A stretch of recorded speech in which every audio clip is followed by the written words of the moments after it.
এতদিন তো আমি কোরিয়ার সব থেকে যেগুলো ভালো ভালো দিক সেইগুলোই তুলে ধরেছি। আজকে আমি একটা ডার্ক সাইডের কথা তুলে ধরবো, বা কালো দিক যেটাই বলেন। সেটা হচ্ছে কোরিয়ানদের ব্র্যান্ড কালচার।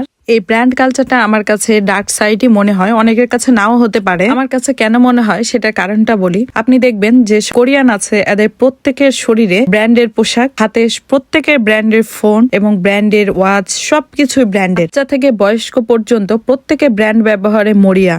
এই মনে করেন অলিভিয়াং এর কিছু কসমেটিক্স বাইরের শপেও পাওয়া যায়, যেগুলো একটু কম দামে, কিন্তু তারপরে দেখবেন কোরিয়ানরা লাইন ধরে অলিভিয়াং থেকে কসমেটিক্স কিনছে। এই যে তারা ব্র্যান্ড নির্ভরশীল এই জন্যই। আবার কোরিয়ানদের দেখবেন হাতে স্যামসাং আর আইফোন ছাড়া অন্য কোনো ব্র্যান্ডের ফোন তারা ইউজ করে না। কোরিয়ানরা যে সবাই বড়লোক বা সবারই অনেক টাকা পয়সা আছে এমনটাও না।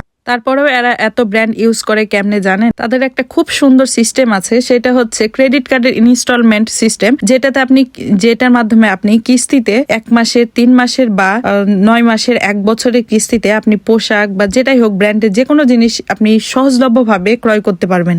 কোরিয়ানদের ক্ষেত্রে এমনটাও আবার না যে হচ্ছে কেউ নন ব্র্যান্ড ব্যবহার করছে তার দিকে কটু চোখে তাকাচ্ছে বা যেভাবেই হোক তাকে হেয় মনে করছে, নিচু মনে করছে, এমনটাও না। কিন্তু তারা সবাই চেষ্টা করে ব্র্যান্ড ইউজ করতে, আর সেটা তারা হচ্ছে প্রতিযোগিতার মাধ্যমে ব্যবহার করে দেখ। আমার কাছে এই ব্র্যান্ডিং কালচারটাকে সোশ্যাল প্রেশার মনে হয়, এখন অন্য কারোর কাছে নাও হতে পারে।